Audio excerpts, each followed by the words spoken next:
The Spanish Announce Table. It is episode 373 of the Spanish Announce Table.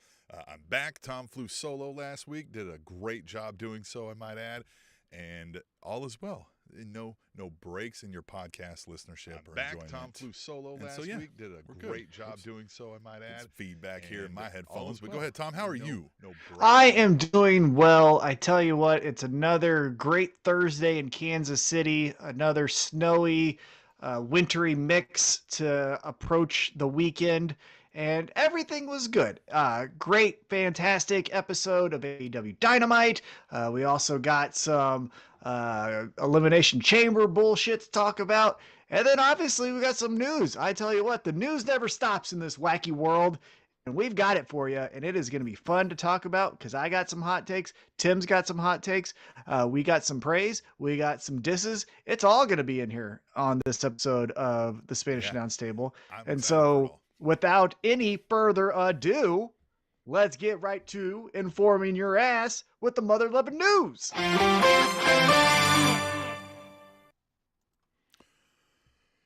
I didn't have time to come up with fun headlines for this one, so we're just going to read the news. The Undertaker will be the headliner for this year's WWE Hall of Fame during the annual WrestleMania Week celebration. The New York Post broke the news this week, which was quickly confirmed by WWE. And of course, you know, they did all of their packages. And I think the moment we knew Undertaker said, "I'm retired," and they were like, WrestleMania's in Dallas in 2 years, everybody was like, okay. Or 1 year, whatever it was. Everybody's like, that's where it's going to be. It's going to be the biggest WrestleMania ever, right? They're going to have, well, maybe. I think they thought they might be able to fill that thing with 100,000 plus people, but now they're doing 2-for-1 sales, I see. So I have no doubt it'll be full, but whether or not they get a charge, you know, a couple $100 a ticket like they have been accustomed to, we'll see. Well, so don't you think the luster is off of Undertaker going to the Hall of Fame? Because pre-pandemic, right, when he was, before he did the 10 million interviews, the thing about the Hall of Fame for Undertaker is, would he stay in character? Would he be Mark Calloway? What's Mark Calloway's thoughts on the industry and, you know, his fellow contemporaries and who was his friends? And, you know, we may think there was a Yokozuna and obviously Kane was probably close with him, but like who else, right? And that was the whole intrigue, at least for me, of like Undertaker goes into the Hall of Fame. But, and no diss on him, obviously.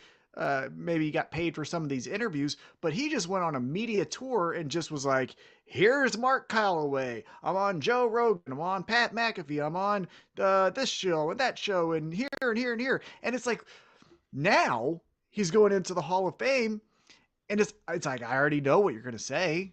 Like, I get it. I've already heard it. So yeah, we've heard every story, haven't we?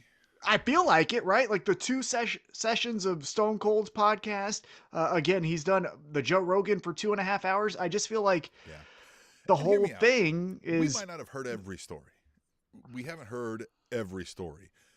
But I bet the remaining stories are eerily similar to the stories we've already heard. Thereby, we've already heard every story. Yeah, and so... 90s wrestling, 80s wrestling was very much show up, you know, mentally and physically abuse some young kids in the locker room and you know, in front of the crowd, and then go drink until we get passed out and probably rape and probably do a lot of drugs. I mean, yeah, not every single wrestler, but a general consensus. That yeah, seems probably. to be like what they were proud of, even. Right? Yeah, like it seems to be like that's how they, you know. So, I mean, look, you know. We're going to hear the tear-stained speech of Mark Calloway and what WWE meant to him. But that's the thing. I don't think so. I think the intrigue was, how was he going to be not being the Undertaker talking for a long period of time? And we know it, right? He's going to be kind of reserved and a little bit shy, but still be a macho man. And he's going to tell you about, you know, Yoko and all these card humorous, stars, corny dad jokes. Yeah. And so it's like the whole thing for me, and maybe I'm just speaking for myself, but the whole thing for Undertaker going to the Hall of Fame was, one, who would induct him? Because that's still intriguing, right? And eventually we'll probably get that story. But then what would he sound like? But the second part, he's already done a million times. Like, I'm at to the point now where it's like Undertaker's going to be on fill in the name broadcast or podcast. I'm like, I've already heard it. I know it's going to be, so I'm good. So I guess now here's the interesting question that I'll pose to you, Tim. Undertaker, iconic character. Everyone within WWE thinks of this guy as like God tier. So, do you put him in by himself? Who else would you put in there? What would you do with that? Oh, do you mean like nobody else but the Undertaker goes in this year? Is that kind of what Yeah, you're getting at? yeah. Would you say because here's the other thing? If you noticed when they announced Undertaker for the Hall of Fame, they also said it's a 2-for-1 event. It's going to be SmackDown and then the Hall of Fame. And SmackDown's 2 hours. I can't really see now. They've done WrestleManias for 7 hours, so I could see it. But I'm saying like an event for 4 hours, 5 hours. Well, and so I I don't know. think a thing they have discussed quite a bit over the years is that they've really struggled in how to tighten up the ship that is the Hall of Fame ceremony. Mm-hmm. They've had to send Kane out to fucking scare some people. They've had to like be like, listen, we're going to record this beforehand and chop out half of this shit, and it's still too long. And we have floated the concern of, man, you're putting 7-8 people in every year. There ain't 7-8 people each individual year that are Hall of Fame worthy.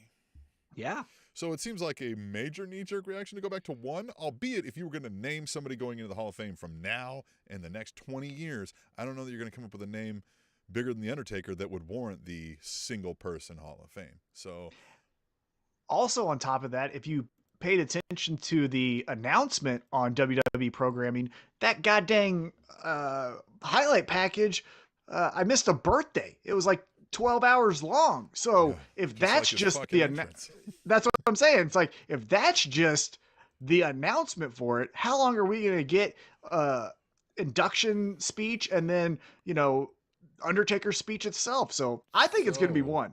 So the other aspect of that is we said he's kind of reserved and diminutive, in his speech and isn't a super bragging guy or anything. However, what I have noticed is he's kind of like that guy who doesn't get to talk to many folks much, and you let him start going, and then he doesn't stop, and you're like, yeah, man, dude, do you have a point here? And that could happen, and they're not sending Kane out to tell the Undertaker wrap it up, B, right? Like, they're just gonna let him go, because he deserves it, right? It's like, right, sure, right. And yeah. I mean, look, who am I to say that he doesn't, right? Clearly, this man has been, viewed as a god tier person in many facets, both in ring and mentorship and just a, captain of the ship kind of an aspect. So, I mean, clearly this man is who you would think of when you think of a Hall of Fame. We've put in a bunch of people that fucking get out of here, man. But like, this is a no brainer, obviously. So it just, I don't know that it's going to be the most entertaining for me. I think we said, like, man, The Undertaker made a smart choice all those years in staying kayfabe because, man, once he did, I was like, oh, I kind of wish he had stayed. Like, I wish this was the first time we got it. And that's the thing. But, time's passed, decisions were made. They made money. You know what I mean? Like, they didn't know if he was going to live. You know what I mean? Like, we got to cash in on this. If you're actually retired, we're cashing in now. So, you know what I mean? A lot of times people who do these kind of things, right, they live on the road. They work constantly. They're, 70 hours dedicated to their craft. Like, once they retire, they die. You know what I mean? Yeah. Like, they don't know what to do with themselves, And I'm not saying Undertaker doesn't know what to do with himself or anything. I have no clue. But I'm sure they were like, hey, man, if you don't want to retire until Texas, we get it. But, like, we're cashing in on the fucking Mark Calloway train now. Yeah. Yeah, I think the biggest tell for me that it's just going to be Undertaker by himself, and again, I could be wrong, but the 2-for-1. I just don't see a typical Hall of Fame is 3 hours. So even if it's shortened, even if, let's say, they put 3, the other 2 are just going to be like, let's say they put a woman in a celebrity, like they're going to be like, fuck, there's nobody to match that intensity. Now, nobody will match, but fuck, no, this is like NFL Hall of Famer and your high school state champion is up here to speak, it would just, So maybe you're right. Maybe it's hey, look, man, we do too many of these too often. If 1 year we don't even mention it, we're just like, Undertaker, and we only do Undertaker. And anytime anybody asks, we'll be like, dude, Undertaker. Yeah, and you got SmackDown, and you got a SmackDown that leads into WrestleMania. Pal. So whatever, right? It's fine. Pal. We gave you a soda. Yeah, I think that's what happens. Yeah. All right. Well, then we will move on to the next news story, the next mother-loving news story.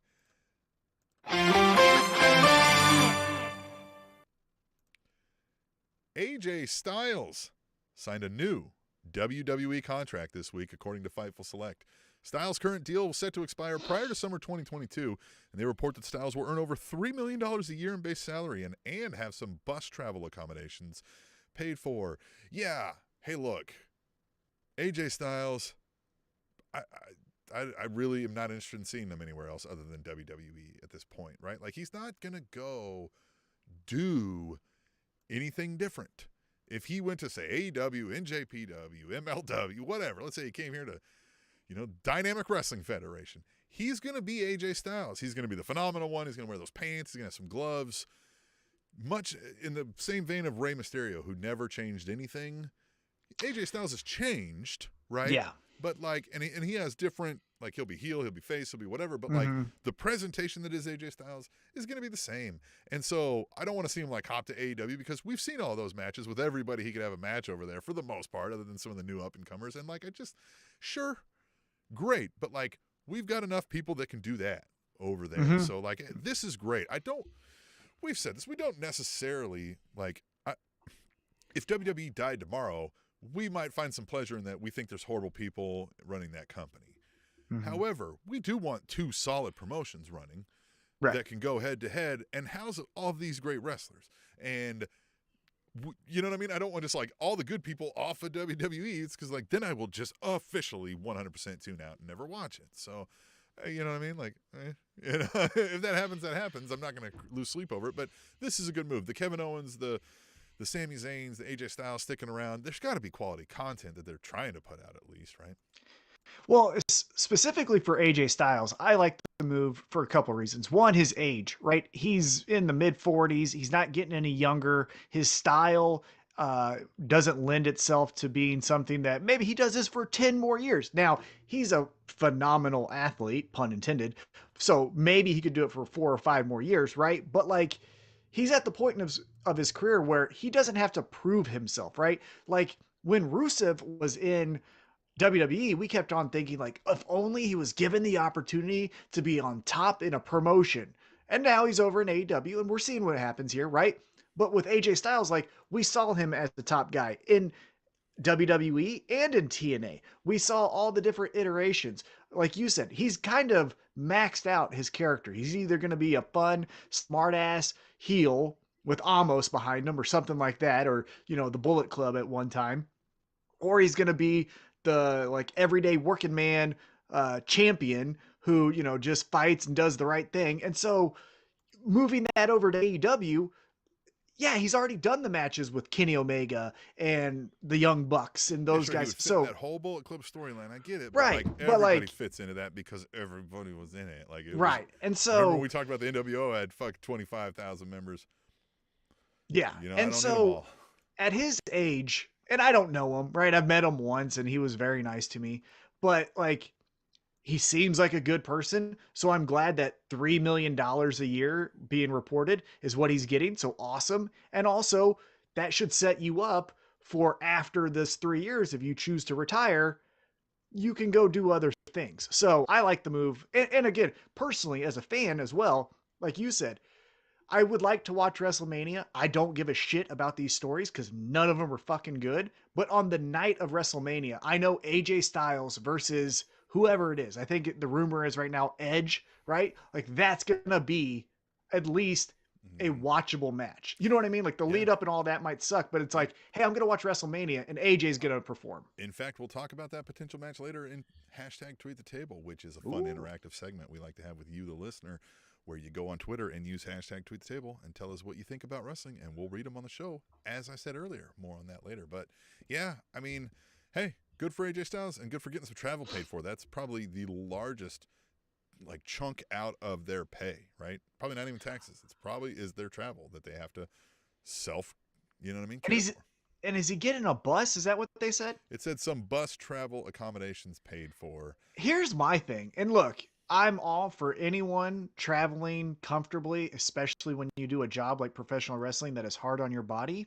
The only thing I'm curious about is where are all these buses fucking parking every week? Because you come to Kansas City, you go to the T-Mobile Center, the parking is at a premium. Yeah, they can only And fit a I've couple been buses to on the side of that thing. That's what I'm saying. And I've been into like the employee parking, and that's not that big either. So you add, Brock Lesnar gets a bus, Roman Reigns gets a bus, now AJ gets a bus. I think the Big E and the New Day has a bus. It's like, yeah, fucking the only putting thing all I these see people? is like, yeah, they have to like off-site and then shuttle them Something. from limo Yeah. to fucking, yeah, more gas-burning vehicles, guys. That's the answer. Bigger, larger, more gas-guzzling vehicles, so everybody can individually. Well, but if use a anyone's gonna do it, it's 747 to get to fucking. yeah. But if anyone's gonna get to do it, it's the Omaha. guys that have to do 300 Damn it. bumps a week. You know what I mean? Though, like again, right? Should've Like, stayed in the fucking Thunderdome. No, they shouldn't have done that either. oh, yeah. Don't make me come to you. Well- I've never actually understood. Anyhow, I never understood the like traveling wrestling show. I always thought it'd be a cool destination spot. Like one of the things that made ECW really cool initially was it was in the ECW arena, and like I had to go there because I'm from Kansas City to get to Philadelphia. Yeah. That made it even cooler to me. I mean, I like the idea of, a home base of operations. Yeah. And then, if they go out for some big events because, like, hey, this place doesn't hold 20,000 Right. people, I Yeah. get it. I mean, that does suck for the local crowd to be like, you leave for the big events and we're here Shut up. all the time. But, like, I mean, hey, look, if 20,000 of you would show up to the fucking one down the street, then maybe we'd do that. But we can't do that, right? So, but I get it. Again, like, you're going to sell more merch on the road to places that haven't seen you. And that's, it's all capitalism, baby. All right, let's get back into the news. The pro wrestling news. The other news.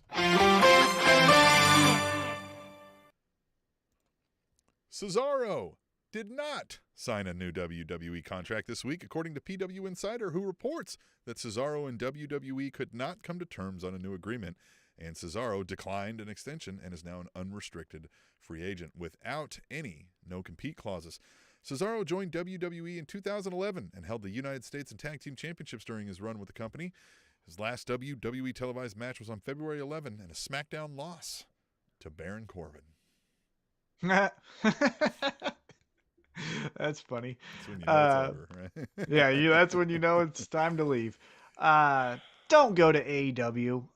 Look, here's one thing that I also want to bring up is, did you see that there was the wrestling awards, right? The Wrestling Observer News Awards. Awards or whatever it is. Yeah, and the third promotion was New Japan. And here's what I'd like to just retort with New Japan being the third best wrestling promotion in the world. Suck an asshole. That's completely wrong. That company hasn't produced a new star in 6 years. It's been the same 5 fucking people wrestling each other, circle jerking, and if it wasn't for like good wrestling matches, there'd be nothing because they don't tell any new stories. It's all the same fucking people. There's no women. There's no minorities except for a white guy, right? There's random Kenny Omega white guy or Jay White white guy. And so like, fuck that promotion. I really came around to that because like when I saw it that high, again, I'm not saying it's a bad promotion. Like I will watch Wrestle Kingdom and things like that, but like that is a company more than AEW, more than WWE, more than any of GCW that needs like a shot of new blood. And Cesaro, we've crowned as this like uncrowned champion in the ring, right? He's the best wrestler in the world, or at least top 5. Go prove it over there, man. Yeah, now again, do whatever you want, the but whole for thing me, with go this- do over there. With like the Pro Wrestling Illustrated Awards and shit is there's no legitimate actual journalism going on in pro wrestling journalism, right? There's no legit organization. I mean, there's some that like report business numbers and things like that. But they are all 201 ran by you could count the people on 1 to 2 hands, right? Like these are not what we think of in like the outside world of like journalism organizations that are going to have all these fact checkings. They're going to run data analytics and they're going to like compare. Yeah, I like, get what you're saying. So like Dave Meltzer and maybe some people that he might employ on the side discuss whatever they think, right? And they're like, New Japan was a third because of we like the flips and shit. You know, like that's what bugs me about those. It's just like everybody wants to put stake in it because, yes, I get it. It's like one of the longest running institutions in wrestling journalism. But that's just because Dave Meltzer never quit doing it. Right, yeah. You know what I mean? Yeah. Well, my bigger point, though, is that, like, the perception is, New Japan is this place that has thriving stories and new stars, and it's like, not really. Naito, Tanahashi, Okada, and then again, rotate white American or Australian if it's Jay White, but like rotate white guy and put that in there, and that's your top 4 guys every week in, week out. So that's where I'm saying, like, Cesaro, I feel like is going to get lost in the shuffle, right? Because CM Punk and Bryan Danielson and all those, and he's going to be again wrestling for the TNT Championship, which is essentially what he was doing when he was in WWE. So go be the big fish in the little pond, put in some new blood in a promotion that needs it, and go over there. Now, if he wants to stay here, whatever, right? I don't know the person, but I'm just saying from a fan's perspective, that's a way better fit than in America. And here's what I'll say. Even if AEW didn't have the influx of all the talent they had, let's say this was year 1 and we were like, man, this is really cool and whatever, like, I still don't want Cesaro going over there because Cesaro is not moving the needle, from my perspective, on anything. As we've discussed, we like storylines. We like characters. We like, subtlety. Cesaro brings none of that. Cesaro is a master athlete. Cesaro is a specimen of like his size and weight and the shit he can do and the way he can make other people look is magnificent, right? Like nobody's denying that. That's the reason I don't watch New Japan, is because that's all I'm going to get out of that. Because like, they do some shows that are, in English commentary, but they're still not presenting these storylines like that to where the average American, is going to follow this. And if he goes over to AEW, I don't think he's suddenly magically freed to allow to unleash his creative genius, right?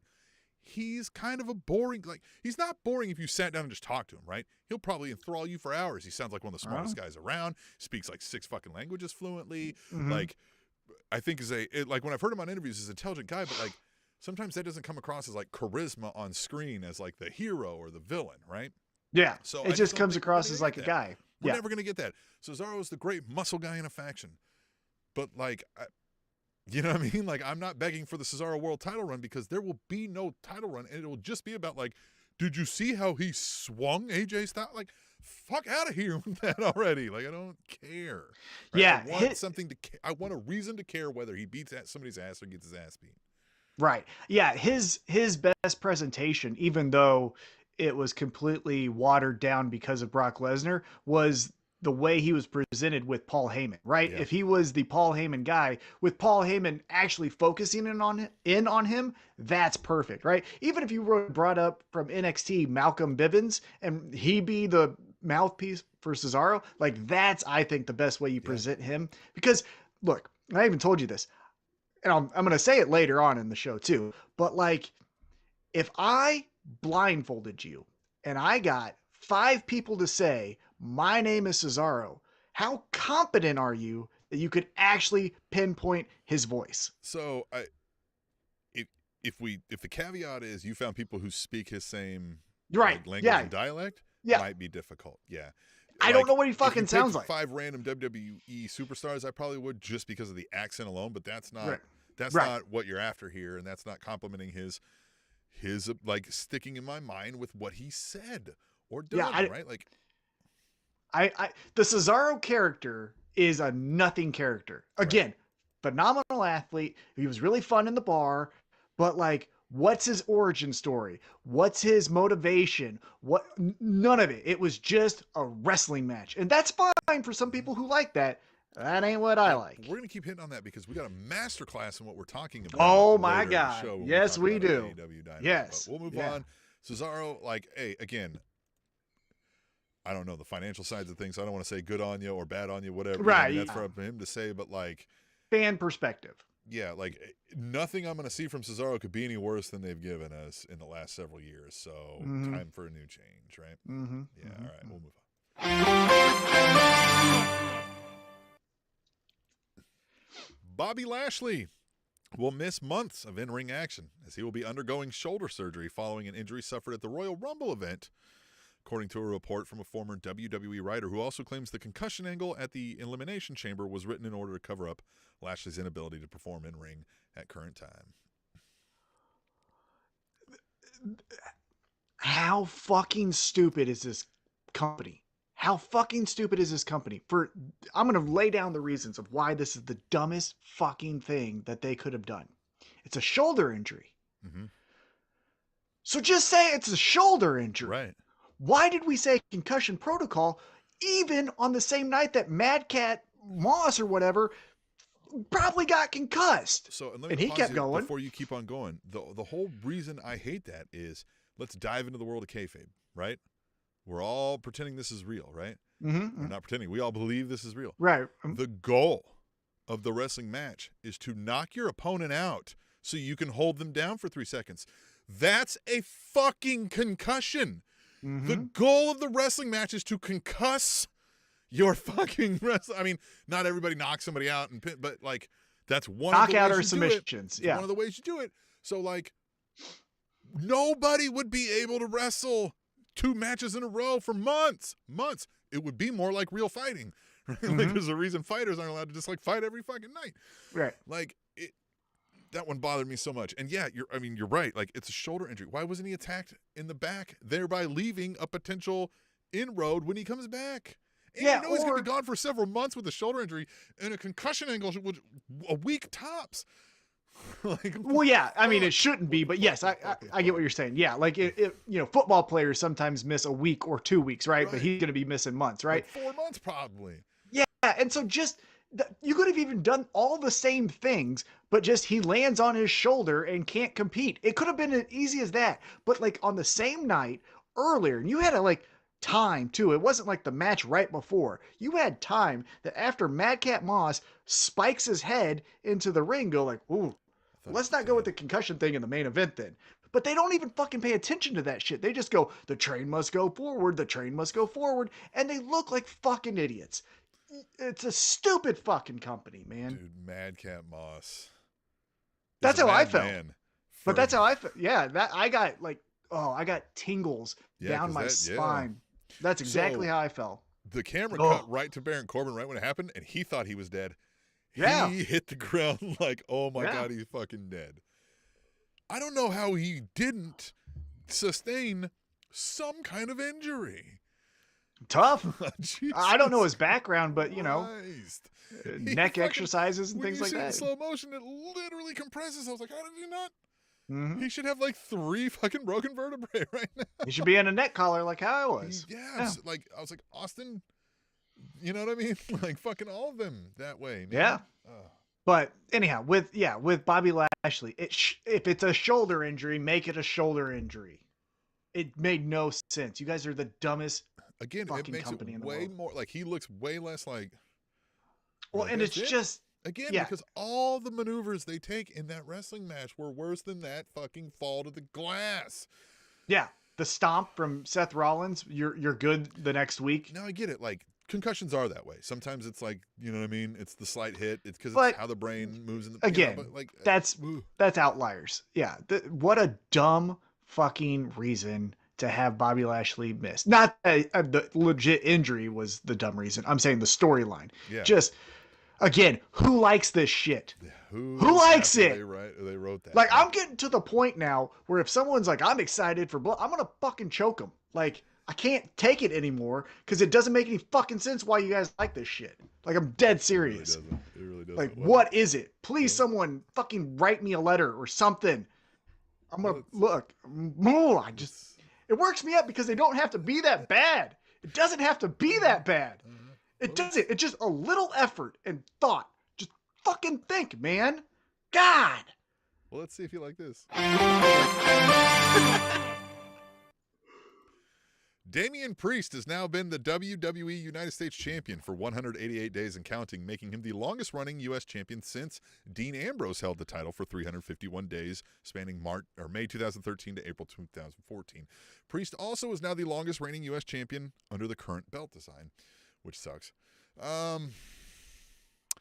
Yes, Damian Priest, friend of the show, the Damian Priest, guy, and the character, presentation, like the way they're starting to go into now, where like, is he Damian or is he a priest, right? Like, is it his good side or is it his bad side, angel side or devil side? All that's great. But man, I just, it's WWE. Like that's it. Like that is all they've said about it. And he just gets a little angry sometimes. And that's as much as we're getting. And like, apparently that's enough to carry a storyline now. Well, the pay-per-views that I've seen him, and when I was at the Royal Rumble, when he entered into the ring, everything's fine. Nothing is like catastrophically stupid like the Bobby Lashley storyline.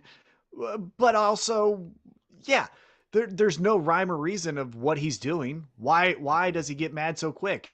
What makes him do that? Does he understand why he gets mad so quick? Like, does he understand how to control it? It just, none of those things are told to us. It's just, hey, this might happen. Isn't it fun? No. Well, and it's that, like, they're told to us, but like, Damian Priest has been around for a couple of years, and you never mentioned this before. Like, he never had these tendencies, which I get sometimes they do it, but like, yeah, those can develop. But like, again, tell me how it developed. Right. Why did it develop? There was nothing sparked. Like, at least with the Happy Corbin, he was poor, and then he like got lucky, and now he was like, I'm happy because I'm lucky, and like, fucking rich now, I'm happy. Yeah, how does Happy Corbin have more character development than 90% of the roster? How does that happen? Yeah. And he's the one that sucks, right? Everyone will say, like, he's the one that sucks. I can tell you what the Happy Corbin. Like, I think he's right. Like, I think he's great. Yeah. I think he's great. Yeah. But again, it's the like WWE heel that you're losing to, right? It's the made by Vince product that's being pushed to us. Is like Baron Corbin, like this again, right? Right. But I can tell you what the characters' motivations are. I can tell you how we got to this point. I can't tell you about the rest of the roster, except for maybe Roman, but that's it. Yeah. No one else. It's fucking dumb. Yeah, it is bad. All right, we'll go into the final story. This one's a little better, I think. I think a little bit. Drake Maverick is once again working for WWE, this time, however, as a writer-producer on the creative team. PW Insider broke the news this week, which has been confirmed by Maverick on his personal LinkedIn profile. And that's a great spot for him, if you ask me, if he's allowed to implement some of his stuff. Huh. Hold on. It was confirmed how? By Maverick on his personal LinkedIn profile. LinkedIn is how we're confirming. Yep. Yep. Well, they checked out his LinkedIn, and he was like, hey, I took this new role. And everybody's like, great. That's solid journalism. I know, but that's the nerdiest way to confirm something. LinkedIn. Hey, man, it's social media for professionals. Tom? Tom, so LinkedIn is where you go to network and you enhance your career. I'm assuming you're going to put that you're taking a new position when you take a new position on your LinkedIn? Yeah, because if this doesn't work out, I can get another job, but I'm not a W. Well, but when you became a WWE producer, you then would, right? Oh my God, that's the dumbest thing ever. Not Twitter. Yeah. We were on LinkedIn. Yes. Oh, and what's he gonna? Pinterest also. Yeah, exactly. Yeah, he's got his story ideas on Pinterest, and you can buy his new shirts on Etsy. Fucking Jesus. But what's he gonna do? No offense to him. Maybe his storylines are gonna be great. I think we always thought like he was unilaterally a funny guy, had some creative stuff. Now, if he's allowed to actually implement some stuff, but we hear all the time about people going to WWE as like a writer producer, and like you sit in a room and they're like, yeah, whatever, and it's still whatever Vince came up with, right? Like half the time, like they're there to just refine, like actually write what Vince spit out at them. Yeah, and no offense to him at all, but like the funny aspects of his character was the dynamic between small guy, bigger guy, right? What is he going to tell someone? So, hey, if you're small. I think we saw it better in Impact when he was, Rockstar Spud and was dealing with EC3 and all that kind of stuff. And, you know what I mean? And then some of the little vignettes that he produced on his own. I think he's got some creativeness in him. And I think he clearly loves this industry. And, you know what I mean? It's something that's after it. It's just, I don't think that's the place where that's going to be allowed to be played out. Maybe you should have went to Control Your Own Narrative, I guess, or whatever the fuck that thing is. I mean... Yeah. Oh, Control Your Own Narrative. That fucking That's dumpster fire. That's well, yeah. Do you know the people involved? That is going to be a less polished version of Lucha Underground. Oh, that's giving it way too much credit. That's going to be a less polished version of GCW. Like it's going to even just the weird creepy Impact, right? Yeah. Like sci-fi Impact. Oh, and they're just going to push Sammy all Callahan their Impact. Yeah, but that's just they're just going to push all their anti-vax narratives and you can't control me bullshit. Fucking cool. Cool, guys. Hey, go to Nobody's stopping you from making that bullshit, right? Yeah, exactly. No one stopped your fucking narrative, pal. Yeah. Idiot. Yeah. God, those guys. Yeah, I'm not Morons. looking forward to that. But that was the news, man. That was the mother loving news. Unless you had any other stories that I missed. So if he gets fired from his writing job, where does he go then? Control your narrative. It has to, because at this point now you just look like a coattail WWE guy, right? Like, I wanted to be a wrestler. You're fired. Okay, but can I come back on NXT? Sure. Well, we don't like you there. You're fired. Well, can I try to write? Sure. You're fired. And then it's like, well, can I just, I don't know, can I put the ring together? It's like, dude, you look pathetic. How many times are they going to like smack you in the face and you're just like, no, it's cool. I'll stay. Yeah, how many times I can tell you're not good enough? Yeah, and then you're just like, no, this is the place for me. Nah, it ain't. It ain't, pal. Well, I mean, again, maybe, but I'm just saying, if you get fired here, yikes. Yeah, if we hear released next year. And then hired again, then I'm just going to be like, they're fucking with you. They just are this is a fun joke for them. Just keep taking and you a pay look like a every bitch. time they do this. Yeah. Man. Like, again, I have no clue. You could be mad. Who knows? I don't know. Right, but it's weird. It's weird from an outsider's perspective that you would be told you suck this many times and you still go back. But whatevs. Well, you know what isn't whatevs and what doesn't suck is hashtag tweet the table. Yeah. That is the fun interactive segment I talked about earlier where you have a voice. We are now the voice of the voiceless, and CM Punk said he doesn't give a fuck about you, doesn't care to be the voice of the voiceless anymore. I'm paraphrasing. We're here to be that, right? We are the podcast of the people, and we're going to give voice to your thoughts. You use hashtag tweet the table on Twitter, you know, and we read them right here, just like at Devil Vamp, who says the worst title match of all time. Hashtag Elimination Chamber. Hashtag tweet the table. Close, but no. Still the worst title match in recent memory, right? We could probably find some Killer Kowalski, nonsense in the 60s or 50s or whatever. But in recent memory, the worst title match of all time is the first main event on SmackDown on Fox when Brock Lesnar beat Kofi Kingston in 5 seconds. And Kofi followed that up with, that's cool. I'm just going to go over here to Raw and kind of just tag with Xavier Woods. Pancakes! Yeah. That's the worst one. Now, worst Elimination Chamber match of all time?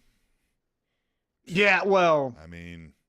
It's a hard one to beat. I can think of every single one in the moment, but it's at least bottom 5. Yeah, the worst one that comes to mind was that U.S. or Intercontinental title one where Mark Henry's pod broke on accident, and then it was Dolph Ziggler just yelling. Yeah, but no, he got out when he shouldn't have, but then he didn't know, and then it was just Dolph Ziggler yelling the spots out like, hey, body slam. It's like, what? And okay, like that one was really bad. But this one didn't have botches, right? This one was planned, and it sucked. So I would say maybe this one. Yeah, it was pretty bad. None of it was really all that great. But let's talk about something better. But hold on. The thing is, if you present that to a casual wrestling fan, it's honestly not bad. If you just say, hey, going into this, Bobby Lashley's the champ. Brock Lesnar, though, is this train wreck, this boulder in this match. And then he does that stuff. You would leave going like, Brock Lesnar's the fucking man. The problem is you've never seen we've seen that's what I'm saying. Yeah. We have seen this 10 million times, and that's where it's like, this is fucking droning. This is what bugs me about that WWE writing. We've known that to be like, Bruce Pritchard has said that all along this thing. Vince is like, they're like, he's like, no, man, people love the Brock Lesnar, whatever. But like we've heard that like, he's honestly believes that like people only watch Raw or they only watch SmackDown. He honestly believes like people are going to like some of these things. I'm just like, don't you ever encounter the idea that like somebody's been watching the entire Brock Lesnar career us too. Mm-hmm. And since like he came back from the MMA run, like this is how you've presented him every damn time, every single time. Now I will give Brock Lesnar credit. He's way more into the like white meat baby face like his character. promos and presentation is way more fun. Better, way more fun than ever. And like it feels more natural. And given what we know, and even what he said, that like he gets anxiety about this kind of stuff. Commend him for that. But like, man, it's just, if this were real fighting again, right? And you're a big MMA fan, you love watching MMA, but one person came through and was just always able to beat somebody in 6 seconds. At some point, wouldn't you be like, why am I going to pay you $80 to watch this? I mean, the closest thing that you can think of is when Ronda Rousey created her stardom, because it was first round arm bars all the time. 10 years of it. You know what I mean? Like, I mean, the story, but here's the thing that screws them is the story is, okay, this monster who's, unconquerable, who's going to be the one that beats it? But we've already seen it. Roman Reigns has already done it like in the last 6 months. So it's just like, oh, you just care about these two people and everyone else can go sit in the back row. That's the part that's frustrating is Seth Rollins, Matt Riddle, who else was in that match? Austin Theory. They're just nothings. They're just nothings. And that's the part that's insulting is like, Brock has been beat, but then these guys can't even get close to him. I can't take Austin Theory on a world title chase seriously ever until Brock Lesnar is around. Because you told me it's a joke. Mm-hmm. You know what I mean? You told me he hasn't the slightest chance in hell. I've got as good a chance as Austin Theory does against Brock Lesnar. And then here's the other thing. Let's jump back into kayfabe land just for a quick moment. Kayfabe land. Yeah. Brock Lesnar is the dumbest fucking wrestler of all time. His kryptonite is a low blow. Wear a fucking cup. The only thing that is stopping you from 100% offense is a low blow from everyone. And more to that point, why he should wear a cup to protect himself there is the cup is not limiting his movements. He's not doing the flips and shit. He's not doing a super kick here. Right? You know what I mean? He's not even doing the figure 4 leg lock. He is literally picking up a motherfucker and throwing him like a sack of shit. Yeah. And that's it. And it's just like, again, kayfabe land, right? Let's hop over to AEW. And again, I'm harping on this one particular character because I miss him, but apparently he's injured in real life. So maybe that's the reason. But like Miro's kryptonite is his neck, right? But like when you wrestle, you can't wear a neck brace or you can't, protect that neck. But you can with your testicles, right? We know this. There is a cup protector that you can wear so that you're choosing not to wear it makes you look fucking dumb. In fact, I'm honestly surprised that his advocate never told him to wear it. Yeah, protect the boys, Brock. Because that's the thing. It would be a little bit more interesting if the kryptonite to Brock Lesnar was his legitimately Achilles heel or his knee, or, you know what I mean? And because it'd be like, oh, well, Austin Theory did a drop kick to his knee. That's why he has one bad knee, and then he can't stand, and thereby he can't suplex you. And now there goes his offense because he only suplexes. Right, but like that he could prevent your offense by just wearing a cup, and that he's not doing it just makes you look fucking dumb. You're just an idiot. Yeah. God, your top guy is so dumb. I almost said too many other things, but such an idiot. All right, well, I'm going to turn your mood around, Tom. All right, let's do it. At AUC Cata. He says, one of the best things about that MJF promo was listening to the audience who had no clue what to do. Cheered because MJF got bullied, but we can't cheer bullying in general, and especially can't cheer racial bullying. So we better stop. Hashtag tweet the table. Oh, this was amazing. And the screen, have you seen the screenshots have come out? It's legitimately legit. did this shit back like 11 years ago or whatever it was. So insane. But insane. this is everything for us. I'm going to speak on your behalf just a little bit here, but like, this is everything that we love, right? Have your flips and shits and all of that stuff. And there is a spot in wrestling because wrestling's big enough for all of We're this going to get where an you amazing guys match can out love of that. this. We're going to get that. We're going to get that. But also, but like this is the origin story of MJF. Now you understand why he's so vindictive and why he doesn't trust anyone and why he puts his thumb down on, the Darby Allins of the world, because he probably sees himself as a Darby Allin, but he doesn't want to be that because he got vulnerable and got hurt. So he can't do that again. So Darby Allin has to suffer for this, right? Like, now everything makes more sense of like who MJF is. I can tell you now why MJF is a prick. Now, I could have told you a little bit beforehand because of the rich and da-da-da-da-da, but now it's like the complete origin story of it. Well, now we know why he was so affected by the CM Punk comment and things like this. And Now, also, so again, this is amazing. I mean, we could do the whole podcast just on this promo. Oh, yeah. But also, credit to CM Punk in this. Not to grab a microphone and say like, oh, I think you're pulling one over on me and all that. No, he just came out and was just like, wait a minute, was that real? And then MJF he was even like, dude, what the fuck? Right? If you would have told me that, we could have squashed this a long time ago. Yeah. Like, and that MJF, and I don't even drink. Right? Yeah, but like that MJF didn't even look at him or acknowledge him, and he walked out of the ring. And then this is the amazing thing about this. So like, what? This is why this promo is an example of what we've talked about. And it's one of the things I don't get, why the same people who love all these fucking comic book movies are the same people who love the flips and shit wrestling with no storylines. Because it bothers me, right? Like that they're not marrying these two together. So like I've said from the start of this show, not only do we liken pro wrestling to Cirque du Soleil more than actual sporting event, I've likened it to a live action comic book. Like a comic book has come to life, right? You have some random characters. And in these comic books and movies and all that shit, the origin story is an important phrase, right? Everybody's got an origin story and everybody's got like a backstory, even in the movies, because that's what makes it fucking exciting for that final blow-off fight. We don't care to see like Thanos versus Captain Skullfucker, 16 times because they do cool fucking CGI. Like, you care about the story. So, like, why?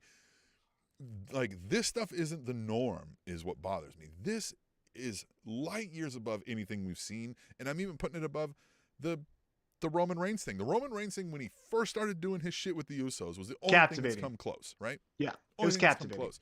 This is like origin story to why he became a wrestler, why he's a prick, why he's so interested in the CM Punk thing. It's not just professional jealousy and fuck this guy is on top. No, man, like we've never we met, but like we don't know each other, but like this is personal. You know what I mean? Like you were my fucking hero, man.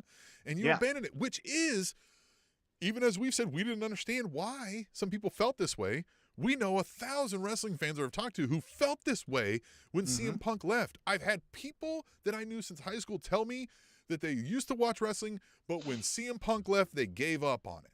Yep. Right?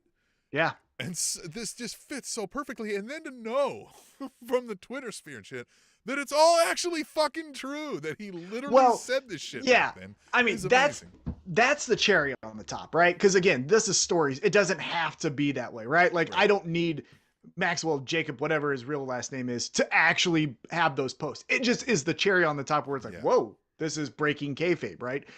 What I love about this is we've always been saying, since we've started this podcast, we enjoy the grays, right? Yeah. There's not just black and white where I'm a bad guy and I'm a good guy and we fight. Like, now this is the perfect color of gray, because, and who knows what happens next week, right? It could get flipped on its head again. And then we're like, yeah, MJF is a fucking prick, right? But for right now, if this match is tonight, I don't know how I feel.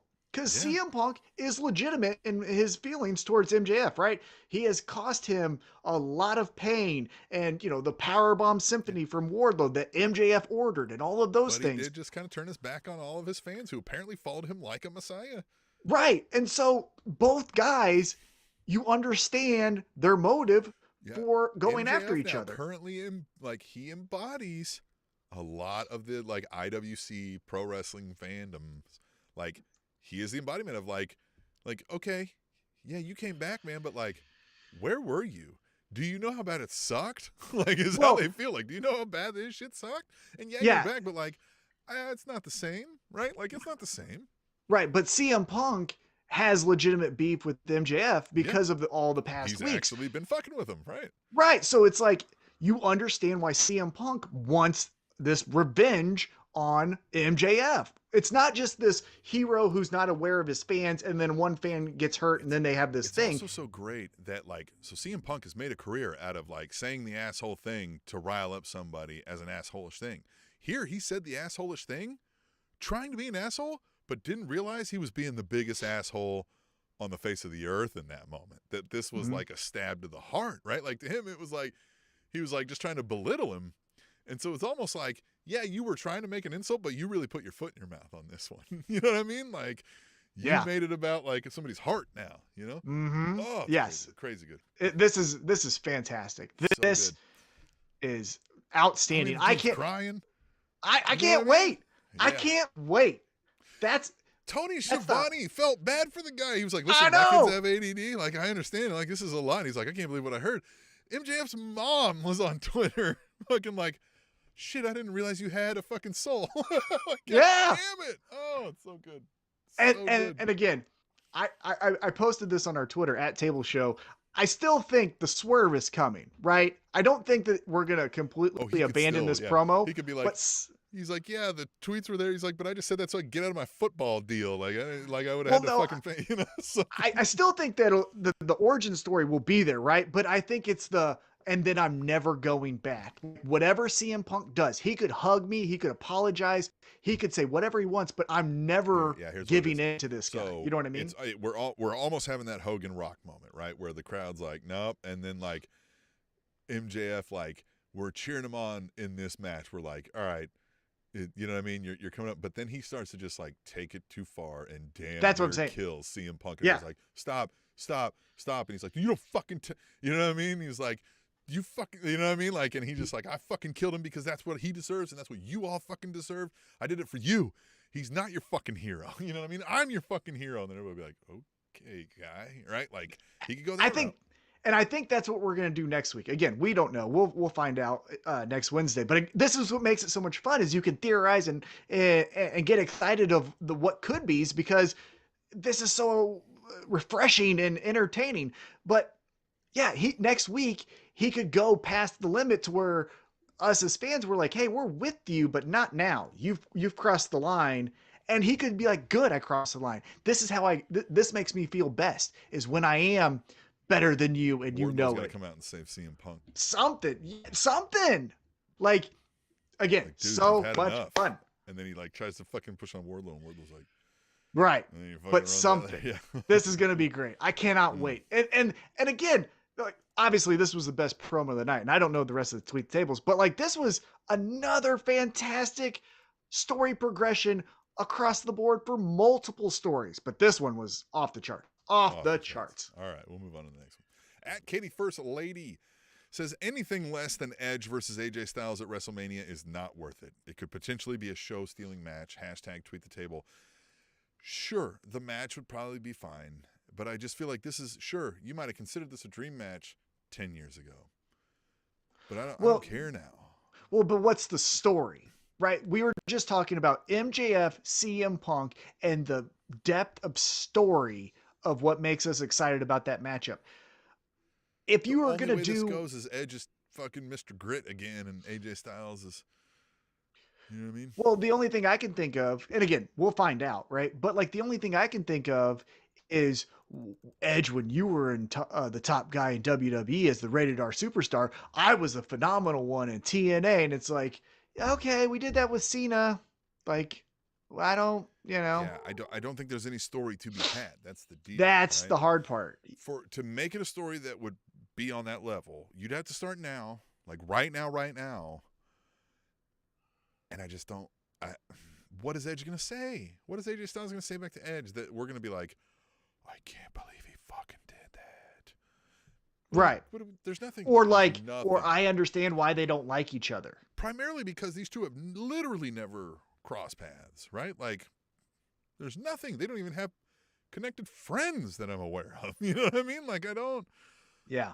I really don't care. Like, I almost would rather Edge in somebody else. Like, we talked about this. AJ Styles is the veteran guy now on his money deal, right? Like, give me Austin Theory versus Edge, right? Like, yeah. That's the thing, right? Like, a little bit better because, and again, it's going to be a fine match, but these guys are both in their mid 40s, I think. I'm pretty sure Edge is in his mid 40s. Sure. And so it's like, you guys are going to give us good psychology, and that's fine and all that for the match itself. But you got to sell me on the story. Look, it's going to be really cool that you're going to do a top rope jump for your flying forearm, and he's going to spear you, and he's going to win. Like, cool. And again, I've seen it. Right. I haven't even seen this match ever. I've seen it. And the story, I think, starting point is that Edge says, "I'll make you famous, or I'll make you a legend forever." And if Edge is like, "This is what's going to put you over the top," it's like, no, it's not. AJ's going to go into the Hall of Fame. You're right, exactly. Yeah, like, so I don't know. Yeah, Austin Theory. Hopefully it's Austin Theory. So no offense, Katie. We want Austin Theory. We'll move on at Mr. Fourth Row says, serious Britney Spears vibes for Liv Morgan at the WWE Chamber. # tweet the table. And I know he's not discussing maybe Liv Morgan's, storyline prowess or ring prowess. He's just discussing her, what she looked like, or maybe how she was reacting and stuff. But like, this is another thing that we keep asking, like, who likes this?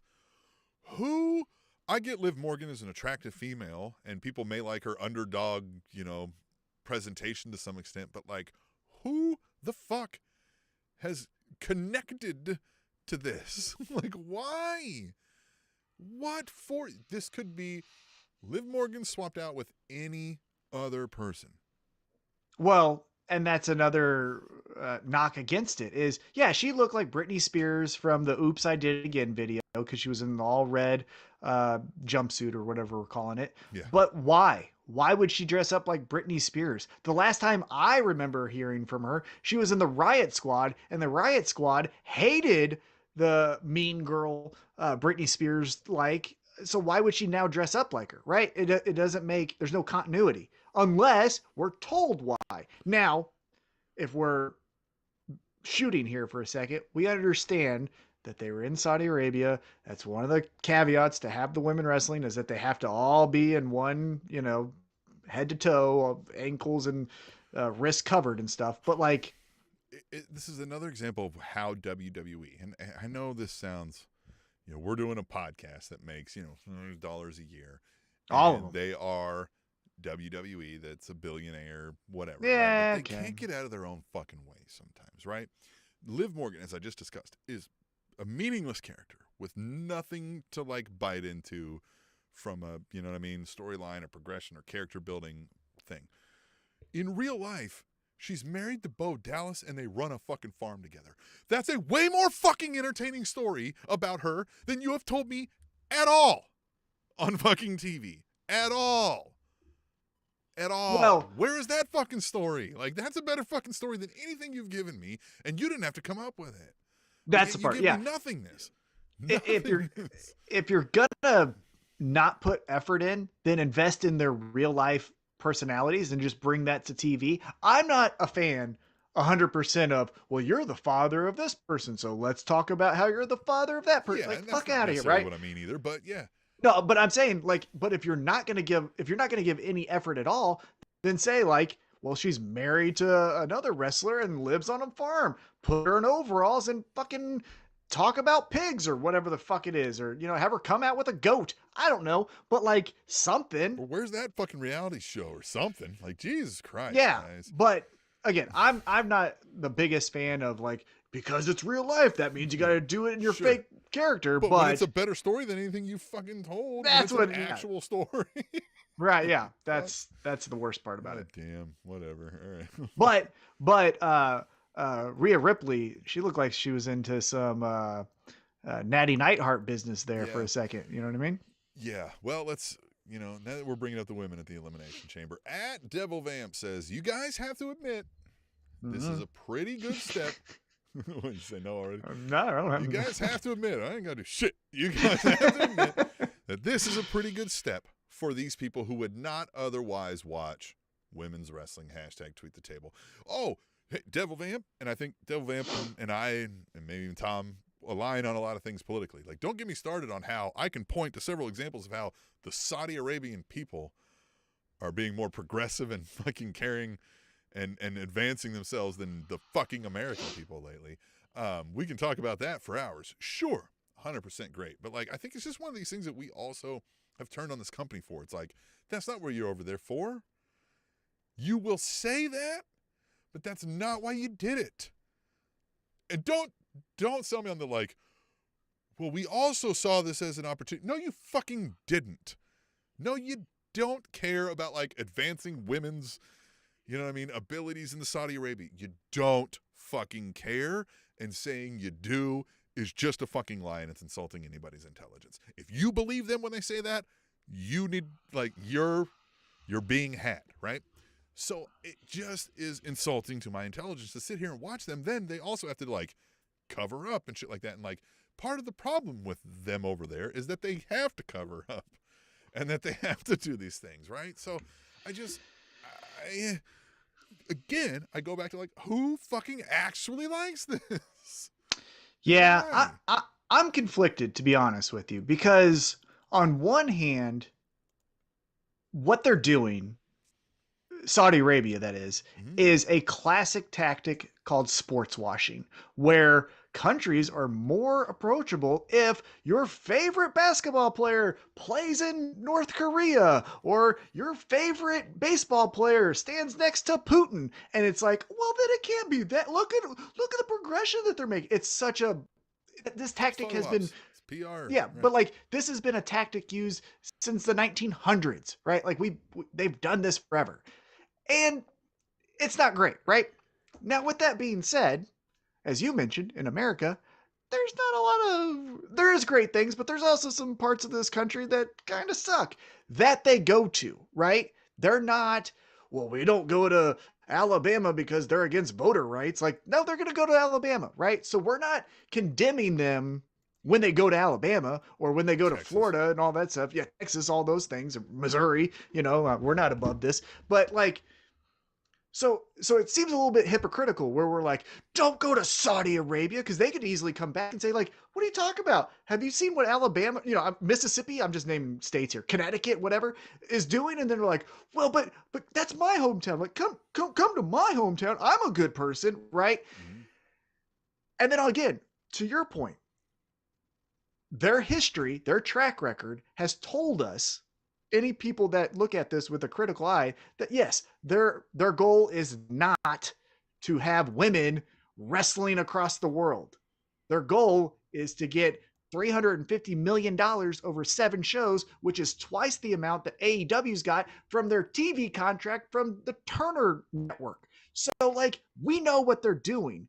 So I can't really clap and go, this is great, because it's a lot of smoke and mirrors and PR. That's the thing, is I can't see, everybody's like, wow, give it up for the ladies. Like, you know what I mean? Like, they're breaking ground or whatever. It's like, but, like, it's a sham. So do you ladies. Like, so to me, I want to know, what level do you know it's a sham? And that you're up there going, like, I can't believe I'm doing this for women. Are you? Are you really? Well, because I don't again, feel like you are.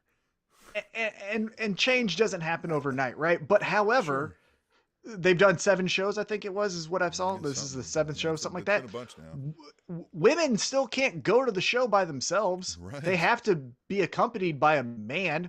Yep. So, like, women are wrestling more, and maybe in show 15 or 37, they're going to be able to do it. But, like, let's not get the cart in front of the horse, or whatever that phrase is, because, like, yes, in the ring, they did an Elimination Chamber match with multiple women going all bumping around the ring. Outside of the ring, the woman still has to look down, and the man makes the orders if the lady wants a drink, and she can't go to the event by herself because they can't be trusted by themselves, right? So like, let's wait till those things happen till we give the gold star to WWE in what they've been doing. That's all. Yeah. All right, let's move on. And fuck Texas.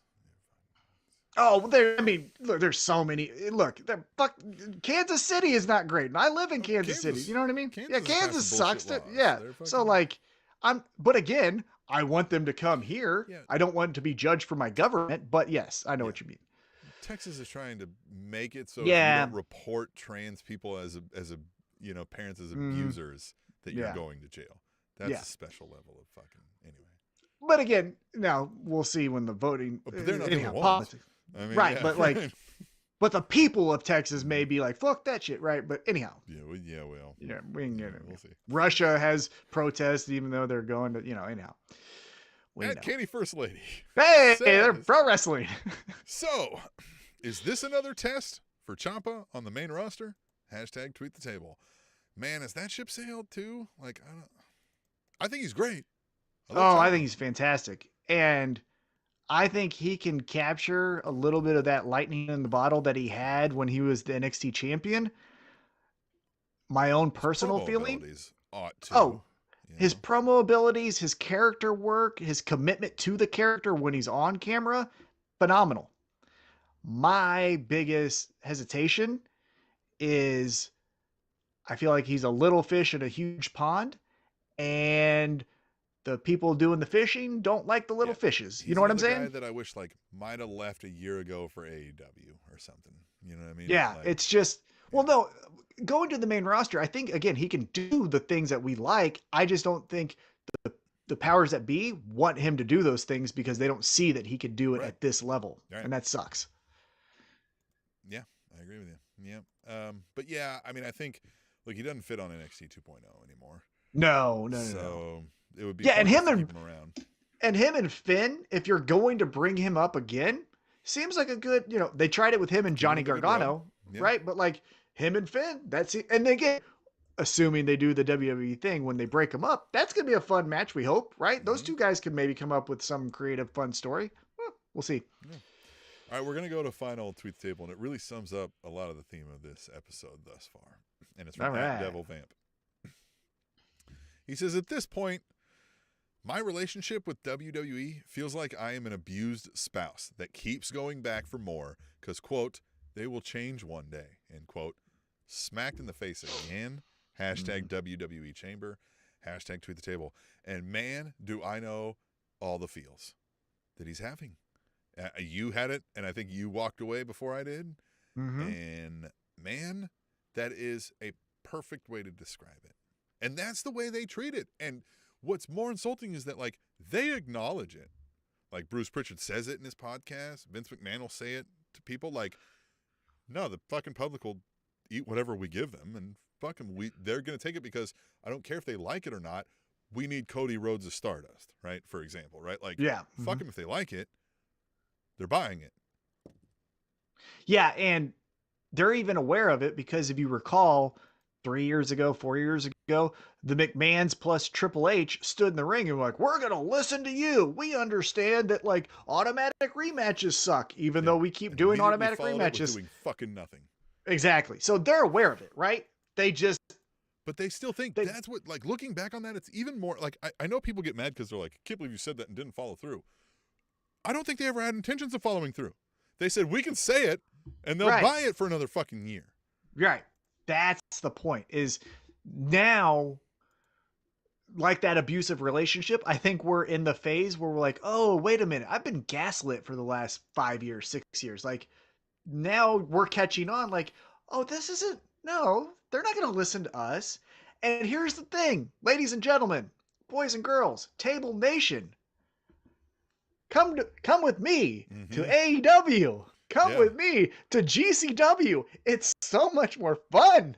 You feel great after you watch a wrestling program. It's a party. We have smiles on our face when we're talking about the promos and the subtleties and the gray areas.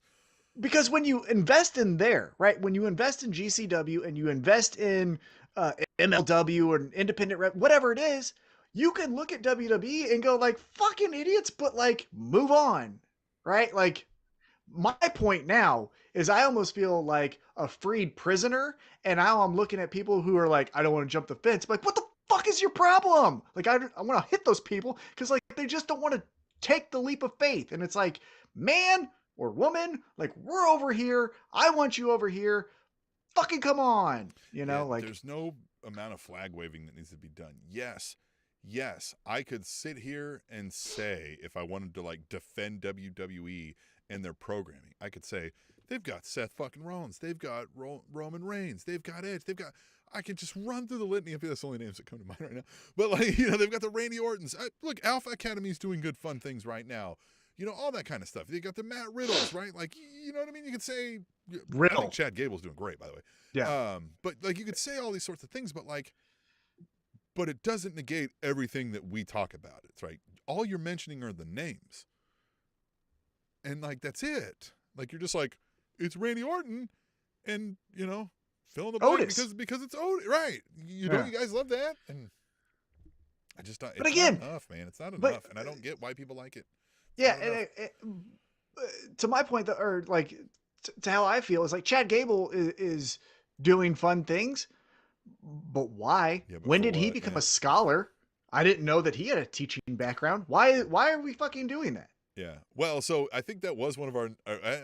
Maybe we didn't mention in the news. Like, he did recently graduate with a master's degree with a 4.0. Oh yes, he did. Yeah, I remember. Yeah, because I was like, how the fuck are you gonna do both? Which it's great. So again, like, I mean, this is the most character we've got out of him. It's the most stuff, and like, you know what I mean. I liked. I don't like the amount and how many times they hit over the head with that whole like academic challenge, but like some of those spots were good. Again, if they could figure out some of what they do is not bad, if they would like fine tune it a little. But my point there is, okay, yes, I do remember that in the news because I was like, you got just time to get a degree and also wrestle? Like, they're obviously not using you. But again, watching the television program, I haven't been told that he has a degree. Like, maybe the writer knows that Chad Gable got a degree, but the viewer doesn't fucking know that. And so like, but here's the fun part. Right? You watch it, but then you go like, hey, I got Eddie Kingston and Chris Jericho. This is fun. Like, right? I got Nick Gage and the 404 going after each other. Like, this is what? I got X-Pac coming back to the ring with Joey Janela. And to everything that I credited Alpha Academy for, right? Like, yeah, they're doing some fun things in that, like, I mildly laugh when Randy Orton knows the amount of grams in an ounce, right? Like, right. But that's, again, not... That's not going to make you tune in next week. As to who beats whose ass, right? Yeah, exactly. Yeah. Well, so anyhow, that was all the hashtag tweet the tables. Again, you could have got in on this. You could have joined in on the fun. We could have been talking about your thoughts. Mm-hmm. Some of you. You know who you are. But the rest of you, please, hashtag tweet the table. Or you can jump in on the chat while we're doing these live streams. We are simul streaming live on the Twitter and the YouTube at the same damn time. That's how talented we are. We do it to you 2 times. And just, join the fun. Join the community. Be our friends. Yeah. Please. Hey, so let's talk about the fun show of the week. Yes. And that is AEW Dynamite. And obviously we talked about the fucking week. It's so fun. It's so much fun. And again, there's flaws. I'm not trying to say that this is the golden beacon of light that we need to be walking towards. Right, and there's one, that I will be talking about. But again, it's way more fun. And it almost feels like splitting hairs to me when we're talking, but we'll get to it. So let's talk about how they kicked off the show, because they started it with a little bit of character development, a little bit of story development, and I have a criticism. So started with the tag team over the top battle. And long story short, Kyle O'Reilly says, I got an injury. Matt Jackson's like, good, well, then I'll take out John Silver. And then Matt Jackson goes to take out John Silver. Kyle O'Reilly's like, aha, I'm not really hurt. You go. And there they go. They're gone, right? And Red Wagon wins their spot to take on Jurassic Express in the triple threat AEW Revolution tag team title match. Story I thought was good. Couple things that made me feel conflicted. One, it made me sad because we have so much talent, but somewhat of that ADD type of storytelling, where the biggest pop to me during this match was when Santana and I believe it was Trent stared off at each other, and we were like, "Oh, remember this match when they did the street fight?" And legitimately, maybe there's another week where I forgot, but like since that street fight, they've never looked at each other since. Why? Because we got all this other stuff, which is fine, but like it should still be like on Dark or Elevation. We're fighting each other because we still don't like each other, right? You still fucked up my mom's van. I don't like you, right? But again, we didn't do it because we're just ADD with all these moving parts, all the fucking 20 minutes, right? The other criticism I have about this is immediately after this match, Kyle O'Reilly wins. The Young Bucks run in and Red Wagon gets in their face. And we're like, Red Wagon, Young Bucks, Red Wagon, Young Bucks. Hey guys, the fucking tag champs, the ones you should want to beat up, are just up there in chairs. Yeah. You know, however, I do get like the Young Bucks like, hey, you fuckers. Like, no, I got that, but the focus was not, and again, it doesn't always have to be, but it felt like the afterthought is the champions, and that kind of feels weird. Yeah. Well, especially then because like, then Hangman just comes out and like beats everybody's ass. Well, he beats up Red Wagon because they jumped him the week before, so that made sense. I liked how Young Bucks stepped aside from Adam Page, and they're like, hey, we're cool. So eventually maybe we get that reuniting, you know, of forces, but we'll see. But then Adam Cole comes out, Adam Page takes him out, and then again, in a night filled with one of the greatest promos of all time, and then some other, you know, top-notch promos, here comes Hangman with his story time, and I thought he did really well here. The point of that I told you off air that I didn't like, and I understand it because you're heels and you're not just supposed to like take it there and, you know, just sit there and stare. I thought it was a little bit too hamming it up from Red Wagon. I thought the vaudevillain one was talking too much during Hangman's segment, and then Kyle O'Reilly was way overselling. Yeah, sometimes. The 1800s Red Wagon guy. Yeah, whatever that guy's name is. Hamming up a little too much, and then Kyle O'Reilly overacts. Right, he's all fucking like he's fucking drunk out there. Yeah, that one bothered me a little. I do like that he threw in that the better Adam is going to beat your ass, right? Like, the better Adam. It didn't even click. I was like, oh yeah, it's two Adams. Yeah. Well, because that's what Adam Cole said the week before is like, anytime we're in the promotion, you're just known as the other Adam. Right. And then this one, so I like it. But again, I'm excited for the World Championship match. I understand what we're going to talk about, or what we've already talked about happens next. MJF, and that promo, you don't cut any time on, right? Keep that 100%. However, I still feel, and maybe this is just because I love cowboy shit, but like he gets a huge pop when he walks out, and I feel like he's like the 10th most important person on the promotion.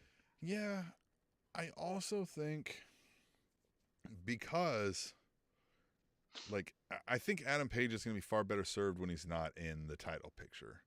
Because the storyline of Adam Page and his like self-esteem issues and all that is so much weight that it carries a storyline that a title just kind of it's not necessary, and it almost clouds what's going on, right? We think of the champion as like, you know what I mean, like defending the title and taking on all competitors and whatnot and stuff like that. And if you had self-esteem issues as the champion, that's usually a heel move. You know what I mean? So I think it's just something we're not used to.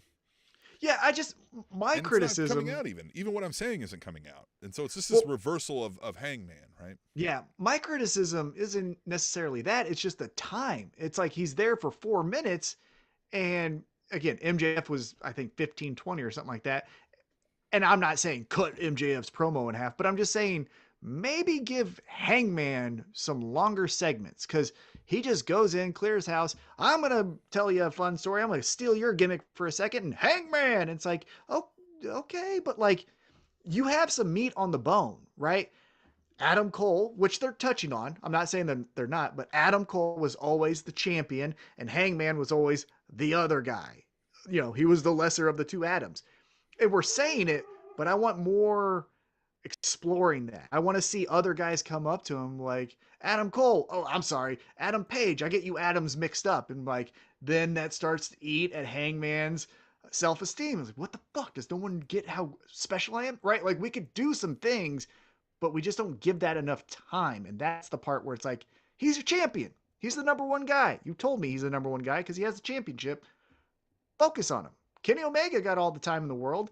Let's give it to Hangman. You know what I mean? So anyhow, let's get back into where, okay, after the commercial break, again, we got MJF. We talked about that. Phenomenal. Can't wait. It's going to be great. Love it. Love it. Love it. Love it. So let's get back into after a commercial break. Backstage, Tony Schiavone is talking to Daniel Garcia and 2.0. And this, about fucking time, a heel doesn't like another heel. One of the tropes in pro wrestling is that we're all bad guys. We're all get together because we don't like the good guys. Not all the time. And in this point, loved it. 2.0 telling Bryan Danielson, who do you think you are? We all came in together. He's fine with us. Go piss up a road. Fuck yourself. He's with us. And Daniel Garcia even was like, hey, I'm fine. Like, I can do this. What did you think about that? I loved his line of being like, listen, you may think I need an education in a lot of things about life, but violence ain't one of those things. Yeah. Right? Like, oh, that was great. You know, paraphrase it a little bit, but yeah. And the 2.0 just, I love that the one of them, it goes into instant 80s wrestler mode anytime. You want to taste? Put in his face, right? I mean, he's like, screaming, and I love it. He's my favorite. But this promo was great, setting up for the, like, this is going to be a fight. Like, this is going to be a great wrestling match. Like, wrestling match. And I just liked it because, you know, again, we're going off of WWE because WWE's been the longest show in town. But I feel like if WWE got this story and it was handed to them, they would put 2.0 and say like, hey, Bryan Danielson, this is a great idea. Why don't we come with you? And then we could all work together. And it's like, okay, and then eventually one turns on the other. But like right from the jump, 2.0 is like, we don't like you for what you're trying to do. Don't stir up shit with our little group. We're good to go here. Get away from us. I like that. Right off the jump, we got beef. We don't like each other. Very good. All right, so now let's get back into the ring. This, on entrances alone, I was fucking hooked. We had the House of Black or Kings of the Black Knight or whatever the fuck they're called, walking out. Goddamn, I'm holding my wife's hand because I'm so fucking scared from both of them, scaring the shit out of me. And as soon as I finally get the courage to open up my eyes and watch the next entrance, it's Pac, who's probably the scariest of all four of them, because I think this isn't an act for him, right. Walks out, and he does his shit, and then we get the debut of Penta Oscuro. Is that how you say it? I don't know how to say it. Oscuro. Oscuro. That I wrote it down, but I don't know how to say Oscuro. Yeah.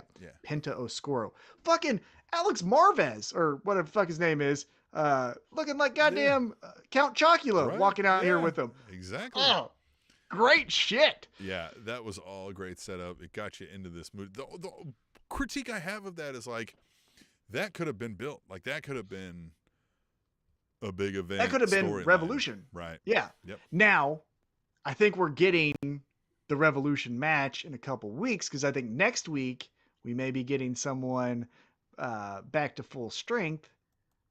Rey Fenix. I forget what his injury was and how long he was supposed to be out, but yeah. Well, remember he fell through that table and he fucked up his, I think it was his elbow? Something. But yeah, but I think it's going to be great. Something. Yeah. Could be. Yeah. Let's call it that. We don't fact check here. Yep. Yeah, we don't fact check.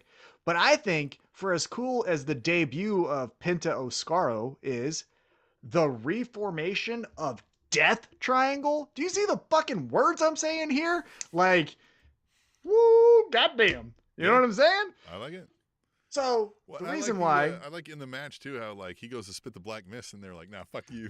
Just never. What ever a smart have I seen thing. anybody ever do that in a spit the mist thing. So that's great. The smartest thing in the world. I love that. Again, we're with 2.0.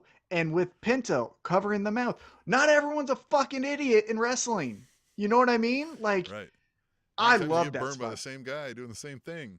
Exactly. And boom, nope. He shows and up then with puffed cheeks and a kissy face. He's about to Mm. spit in your face. and he swallowed it. Right. Now, I wish this is splitting hairs. This really is splitting hairs. I wish that would have done something to him when he swallowed it. Like, oh, I can't, had to, he did drink some water. People to get in your eyes. So why wouldn't it? I mean, I guess Right. It changed maybe. But you know what I'm saying? Yeah. Something to where it's like, this is like a chair shot to the throat almost, something like that. But anyhow, regardless, that's splitting hairs. This match was fun.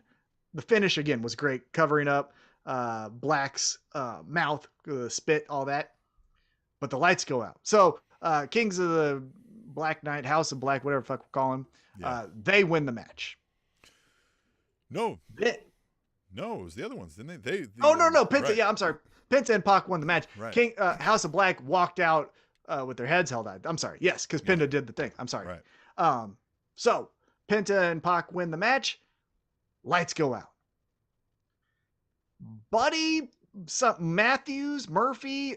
Yeah, I think it's Matthews. Buddy Matthews shows up, and immediately, because we're the smarks, we go like, "Oh, they didn't like each other in WWE. Are they gonna not like each other here?" And they flirted with that, but then, well, they just went back to it, like because he was, he had psychological fucking control over him. Right, and so then Buddy then attacks Penta and Pac. And so does Black and Brody. And what do you think? My thing is like, if somebody was going to join this House of Black group, like you would have thought it would have fit more than this Buddy Matthews conflicted character, right? We're just going to replay it back, which is what I feel like.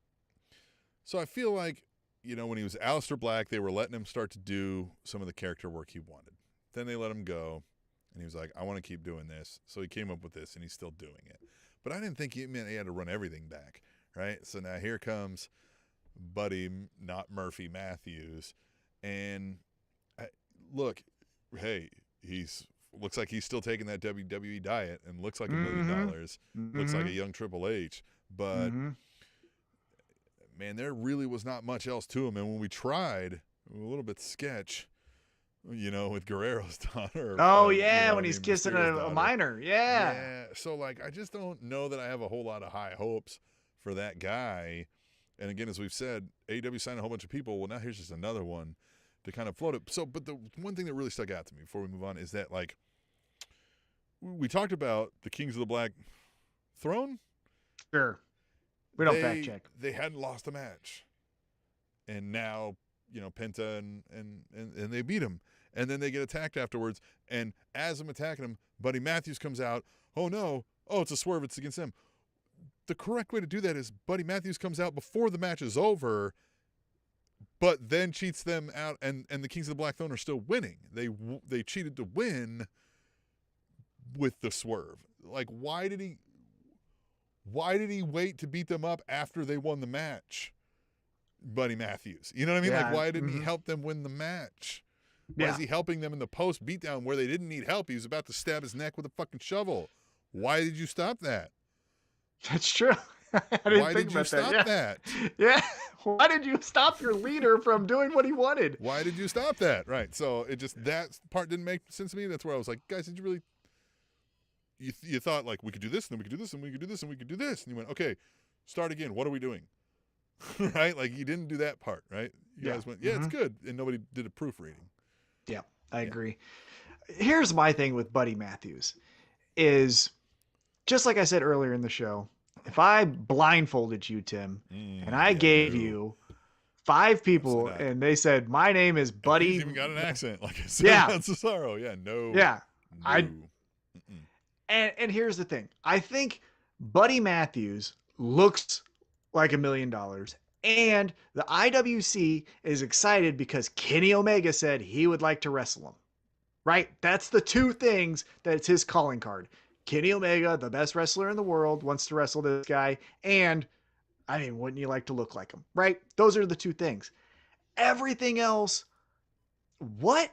Here's the other part that now, again, the swerve, he's supposed to look like Buddy Murphy Matthews, right? I get that. But next week, is he just going to be in shiny gray pants while Brody King and Aleister Black look like they just came from an abandoned warehouse in the worst part of your city? Right. It's going to make it weird. And another thing about what you said, if everybody's excited because, like, we might get Kenny Omega versus Buddy Matthews, why the fuck are you excited about that? Because you may have never seen it. It may have never happened. But can't you already map out what's going to happen in False this match? finishes, yeah. Crazy moves. Kenny Omega does the same shit every match. Like, come on, guys. What are you talking about? Yes, athleticism and moves in matches are great when they fit the narrative and the storyline of what we're trying to tell here. Mm-hmm. But, like, not just because. Well, we've never seen Buddy Matthews and Kenny Omega. We don't have to. I can tell you what it will be like. Yeah, the only thing that you won't know is Tony Khan putting over which guy. That's the only mystery there. Fucking Christ.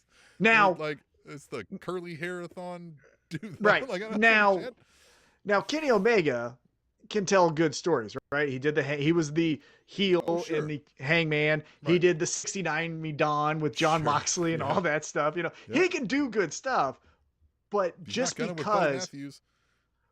Yeah, exactly. But like, just because we put it on paper, I need a little bit more with these two talents. That's all I'm saying. But let's move on. So again, Buddy Matthews has the Bobby Lashley disease, right? Like, he doesn't say much, and when he does, you're kind of like, maybe you shouldn't have said much. Right. Now, maybe that's why he's with with Malachi Black. Mm-hmm. Maybe that's the whole thing, is he can't. But if he is, you got to look different. I understand. I'm giving it a pass for the first time because the swerve was teased, and it wouldn't make sense if he was grunged out. But you did the swerve in the wrong spot. You swerved in the complete wrong spot. Yeah, now that you bring that up, I can't unsee it or can't unthink about that. Yeah. Like, why did you stop? Why did you stop him? Why did you stop him? Well, because we thought... Because we thought... Where he's like, they're going to win, and he comes out, and everybody's like, oh, shit. And then you go, nope, right? And then everybody's like, oh, man, you fucker. And then their hands are raised, and then they're beating the guys up. Right. So after that, we got the announcement that at Revolution, we are getting the champion, Dr. Britt Baker, DMD, taking on Thunder Rosa. They went back to how Britt Baker has never lost to Thunder Rosa because the lights out match didn't count. Thunder Rosa saying, this time I'm going to put a L on your record. Oh, I can't wait. More of this. Yeah, and I think we may be seeing the end of the DMD era, if I'm being honest. I mean, we'll make picks next week, but so we'll have another show behind us. Because, I mean, yeah, I'm still about 50-50, but, like, if it were me, I'm probably ending the DMD era on this, unless she does something to make you be like, she fucking killed her, right? Like, you know what I mean? Something sinister. Okay, I'll show you my cards now. I'm putting Britt Baker over by shenanigans so that then the next match is the stipulation. Because so far on the surface, this is just this is just a straight up championship match. Makes sense. Give me the one win. Right. And then you give me the ladder match or the cage match. Stampede match. Something. Yeah. Something. I think, I'm just going to tell you now. I'm picking Britt Baker because I think the next thing that we do is the blow off where it's, oh my God. So anyhow, you got a chance. Yeah. After the commercial break, we get the confrontation between Chris Jericho, who now has abs. Where the fuck did that happen? Looked like a fucking David Hasselhoff drunken video a couple weeks ago. Now he's got abs. Yeah. Taking on, or I guess verbally battling, Eddie Kingston. Jericho went through some kind of crisis, right? Because he got the hair plugs, he got the abs back. He's, you know what I mean? But how? Teeth straightened up. But how so quick? I get the hair plugs. That can be just a couple. So, but like, how do you do that? Yeah, well, you hire a nutritionist who's making your meals and you know what I mean, like forcing you to only eat things you're training at certain times with the fucking elite trainer or something. Like, when you got money, you can make things happen. You think he was just flexing the entire time when he wasn't talking? Just I told you he looked weird. Like he was like, yeah, he's probably like sucking on the whole time. I gotta get these abs, goddammit. Like So, he's at the bar hitting on someone. so this was great. One thing that I thought was interesting, and I kind of applaud them, but also I would be mad if I was there, is they had the security to give you this false sense of like they're going to fight each other, but they never went to it. Mm-hmm. And that's cool because, again, the trope of, well, if a security guard's there, they got to get beat up or they got to separate. Flipped. Right. The only thing I thought of the entire time is like, if I was the second row behind these fucking security guards, get them the fuck out of here. I can't see Eddie and Chris. That was my only thing. But what'd you think of this? So I think Eddie Kingston did some great promo work here, right? Very heartfelt stuff. Chris Jericho just felt, you know, it felt like easy, low-hanging fruit of like, you're scared of your own success thing. It's like, I don't know that we've gotten that. Like, that's great for him versus Hangman, right? Well, but we haven't gotten much of that from Eddie Kingston. Like, we haven't got the, like, I'm scared of my own success from Eddie Kingston, have we? Well, that's a different shade, I feel like, of what CM Punk said when it was CM Punk and Eddie Kingston, where it was like, you were lazy. That's why we were mean to you. You didn't put in the work. And right. I feel like we're saying kind of the same thing with like you're afraid of success. Now, Chris Jericho took it a little one step farther with saying like, your dad's a loser. Your uncle's a loser. Like that was when I was like, okay, like you have a history. Like Eddie's always been like, don't fucking talk about my loved one. Right. But like Chris Jericho, I felt like was saying like your bloodline is just fucking losers. Now that's a fuck goddamn right. But I felt like the beef is Chris Jericho likes him, but Eddie just doesn't get out of his own way. It's like, well, Punk said that. And then John Moxley even kind of said that when they were doing the title feud. So Now, too, as much as we love Eddie Kingston, though, there isn't much else. Like, he doesn't present a whole lot to, like, say against him in that regard, right? I mean, he's a fighter. Yeah. And he's a brawler. I do like when he was like, you're a common street thug, and Eddie Kingston's like, you don't even know what that fucking means. Right. Like, fuck you. Like, well, you know what I mean? Like, which is a great comment to make, because, like, a fucking real street thug would have killed you already. Mm-hmm. You know what I mean? Like, and taking your fucking wallet, so... My favorite part that made me giggle was when Jericho tried to go into this. Do you know what the fear of success is, or success phobia? And he's like, do you know what that word means? And he's like, no, I got a GED. Yeah. Like, Andrew, I don't know shit. Yeah, I like out on that one. That was good. Yeah, I just like how authentic Eddie Kingston is because I don't feel like he even had bullet points. He just was like, I don't like you. Now, he could almost start to go down this rabbit hole of just like, okay, so Eddie, you just don't like anyone. Like, why aren't you liking these people? Yeah. This one specifically, the rest of the world can't be wrong. If you hate everyone, it's probably you. It's you. Right. This one, though, because it centers around Santana and Ortiz, I have a little bit more understanding of why Eddie doesn't like Chris Jericho, because Chris Jericho is fucking over his friends. So that makes more sense for this story. But I'm just saying, like, going forward, let's get a little bit more to Eddie it. Kingston did say, he was like, you know, you hype up these kids and like, stick with me, kid, and whatever. And he's like, I prefer to do things myself. But like, if we followed the Eddie Kingston storyline, he's like, that's not always true either. Like, you had a gang of boys, you know what I mean? You had like, Penta. Yeah, you had Penta and... even here in AEW. Yeah, you had Penta and Ray Phoenix and Butcher and the Blade. You had some guys. So, I'm excited. This was fun to get me really invested because, let's do some fucking nuts next week. That's all I'm saying. Let's do one more crazy thing. That's what I'm into. Let's fucking turn his wife in for running into the Capitol on January 6th.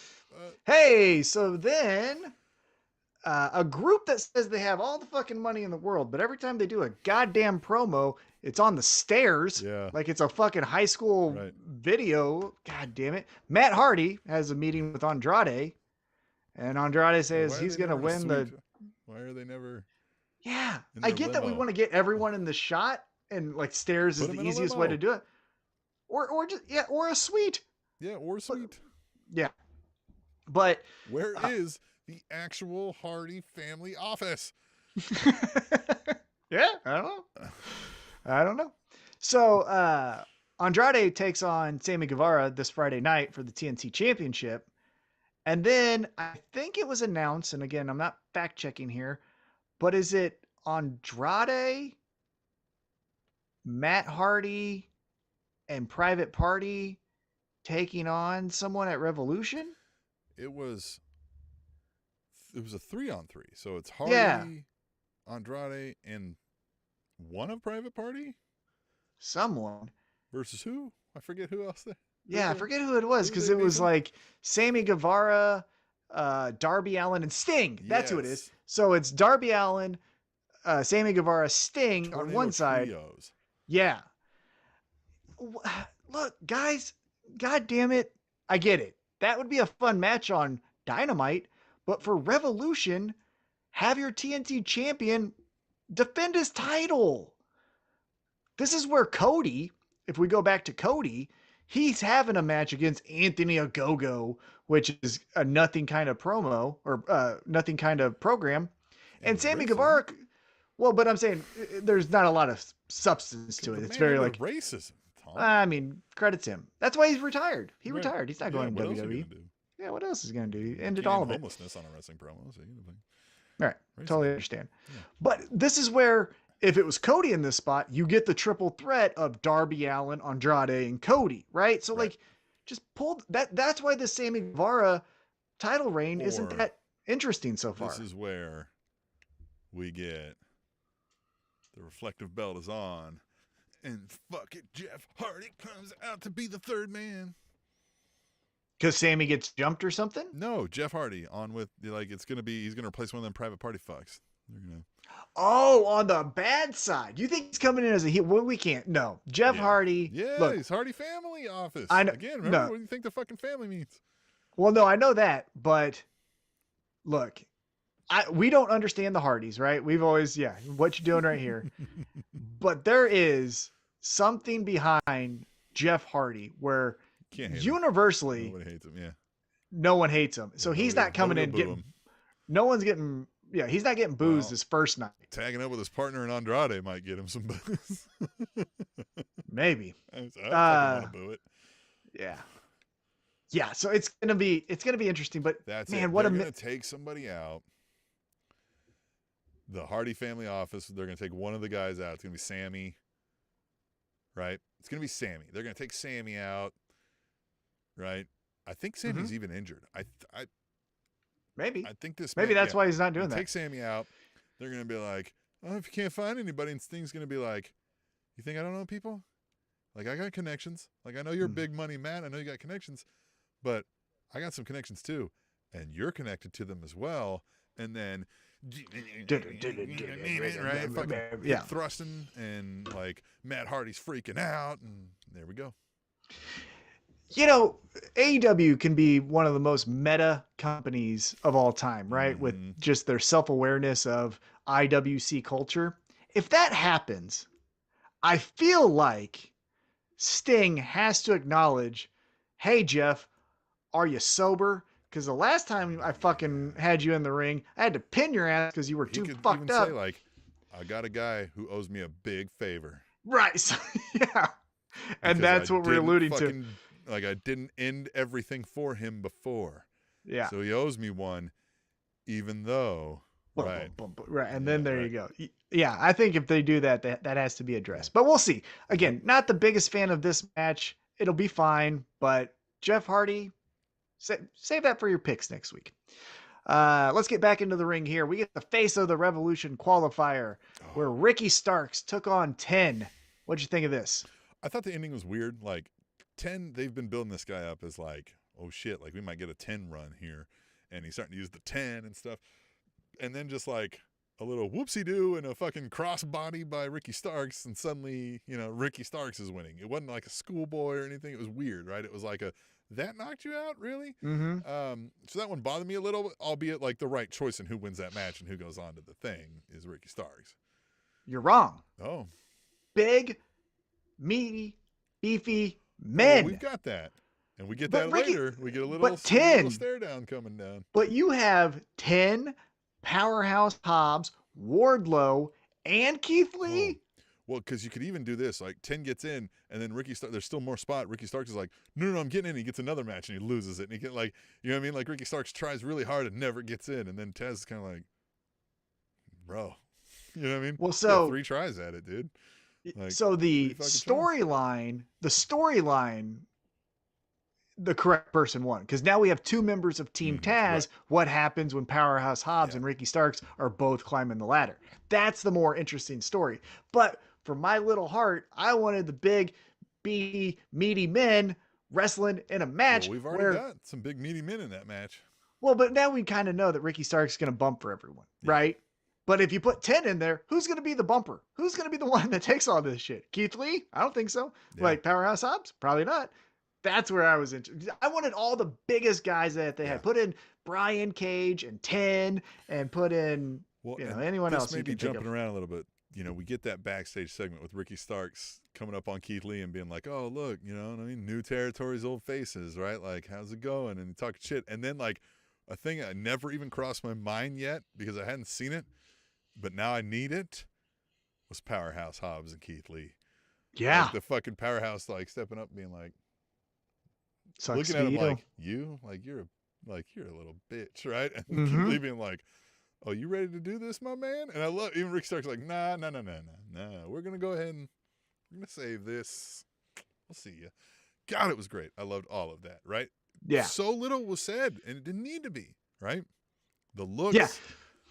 The one trope of pro wrestling, and this is, again, splitting hairs, but I said it out loud when I was watching it, that I think we need to work on is we went to Keith Lee, and he was mad, but it was just, and then Keith Lee. Like, I would have said, like, I don't like those fucking guys or something, right? Like, something just, and that's not Keith Lee's fault. That's a gaze, right? Yeah, you're right. That's not Keith Lee's fault. That's a pro wrestler across the board. Yeah, have him say something to whoever it was. Was it Tony? Yeah, Tony Schiavone was. Yeah, Tony. He could have just looked at Tony and was like, I think those guys are up to no good. Like, you know what I mean? Just something, right? Like, yeah, exactly. His fucking breath so, is like a cheesesteak.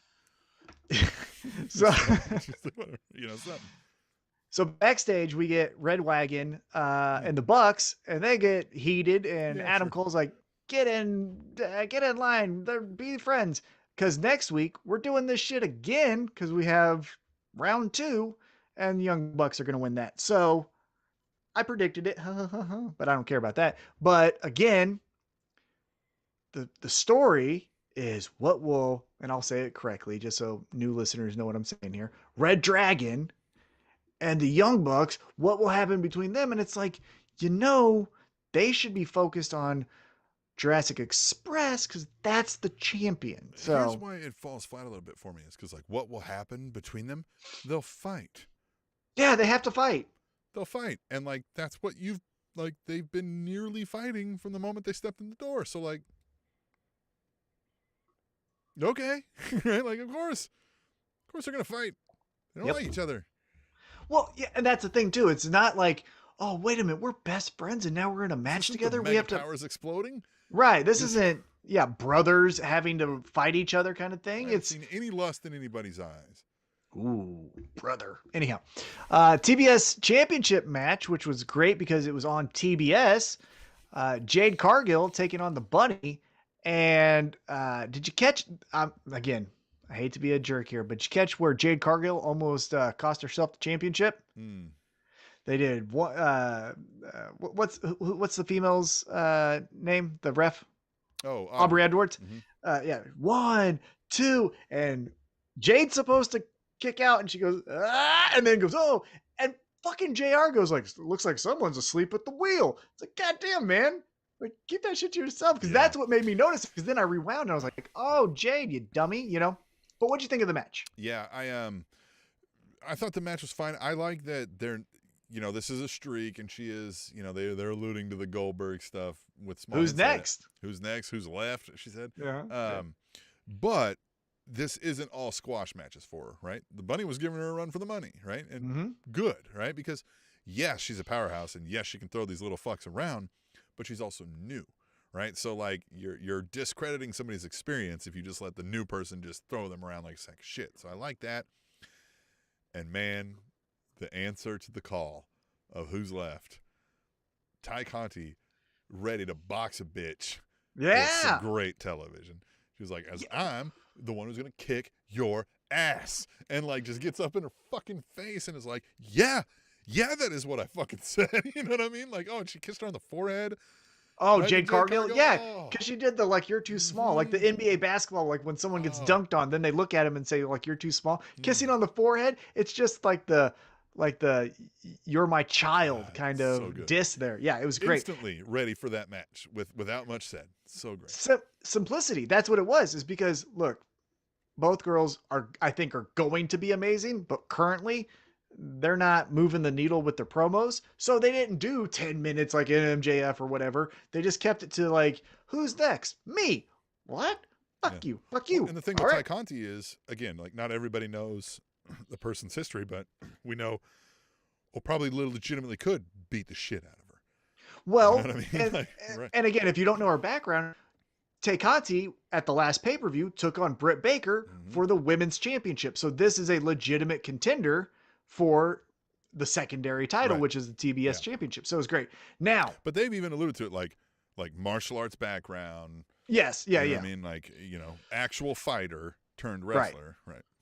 Now, the weird thing is, and I understand that they have a beef, which is maybe the reasoning behind this, but like, why would the bunny beat up Tay Conti with Jade Cargill after Jade just threw her face into the mat? That was a weird one too. I didn't get that. Weird. Now, I think the reason is because then if you saw Anna Jay comes out with the chair, I think we're going to get Anna Jay, Tay Conti versus Bunny and Jade Cargill.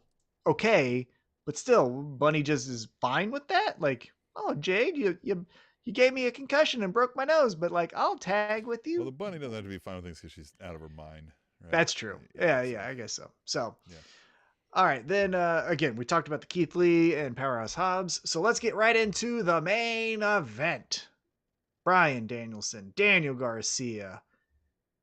What did you think? I think it was every bit the match we thought it would be, right? Like brutal, but still a mat-based match, right? And just, like Daniel Garcia got a lot of time to shine here and show that like he's capable of doing all this shit, but yet the veteran that is Bryan Danielson still got the better. And I like that he's like flexing at the end as he's got the fucking move on him and stuff. Super good stuff. Yeah. Bryan Danielson gets the Nate Diaz triangle with the flex. I'll send it to you. Like in a real fight, that's what Nate Diaz does. It's so great.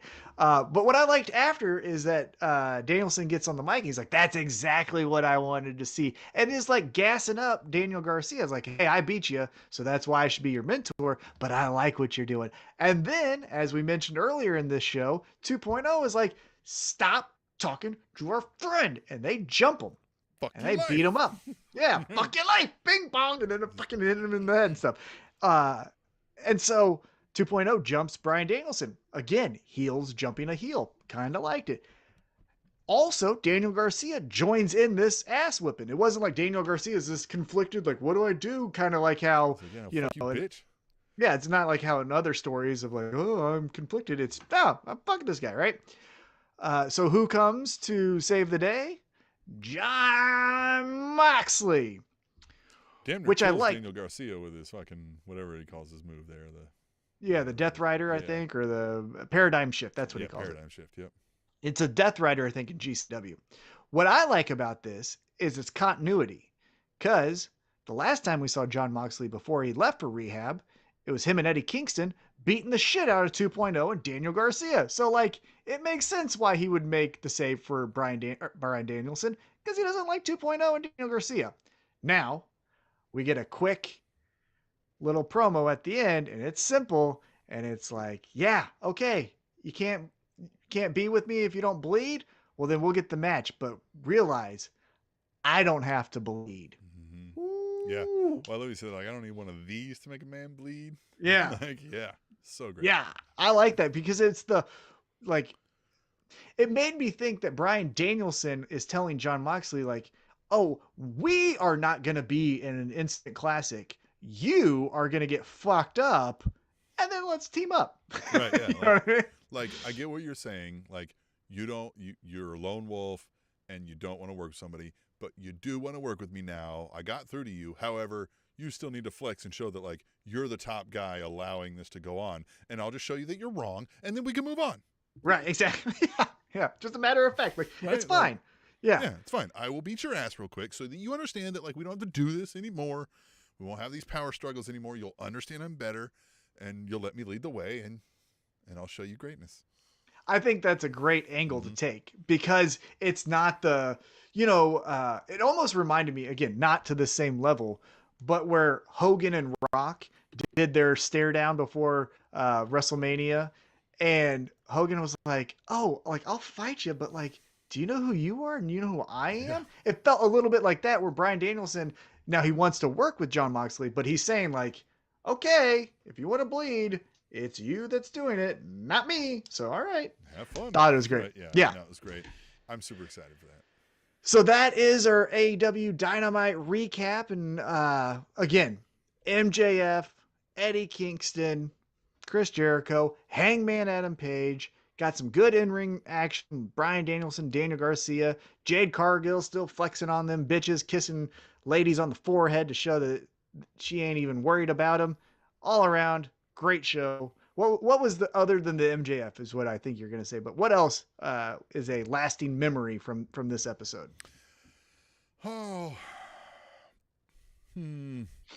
yeah. I mean the MJF thing sticks out. I think this. I'm really intrigued by this Daniel Bryan, Bryan Danielson angle that we're doing. Oh yeah, Bryan Danielson, John Moxley angle that we're doing.